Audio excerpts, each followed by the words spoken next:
સુરતમાં વરસાદી માહોલ વચ્ચે ભૂવા પડવાનો સિલસિલો યથાવત છે। સુરતના ડિંડોલી સુમુખ સર્કલ નજીક મુખ્ય રસ્તા પર ભૂવો પડ્યો।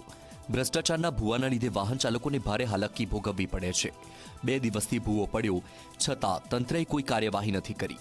ઠેર ઠેર ભૂવાનું ભૂત ધૂણતા તંત્રની નબળી કામગીરીની પોલ ખુલી ગઈ છે।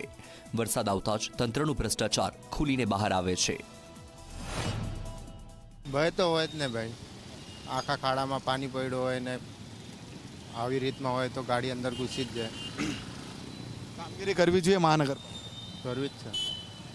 કેટલા સમયથી તમે આ જોતા આવી રહ્યા છો? તો 7-8 દિવસ થઈ ગયા લગભગ। જોઈ શકો છો કે તમે જે રીતના અંદરના ભાગમાં જે રીતના તમામ જે આજુબાજુની માટીઓ જે છે નીચે બેસી ગઈ છે અને નીચે બેસી જવાના કારણે અંદરથી મસ્ત મોટો જે છે આ ભૂવો પડી ગયો છે અને વાહન ચાલકો જે છે ક્યાંક અહીંયા ભયભીત થઈ ગયા હોય, આ રીતના અહીંથી વાહન ચલાવતા હોય છે। પરંતુ મહત્વની વાત એ કહી શકાય છે કે જે રીતના શહેરમાં ચોમાસાની શરૂઆત થઈ ગઈ છે અને ચોમાસાની શરૂઆતની સાથે શહેરભરમાં શહેરીજનોને ભૂવા પડવાની સાથે રોડના ખાડાઓથી પરેશાન થવાનો વારો આવી રહ્યો છે।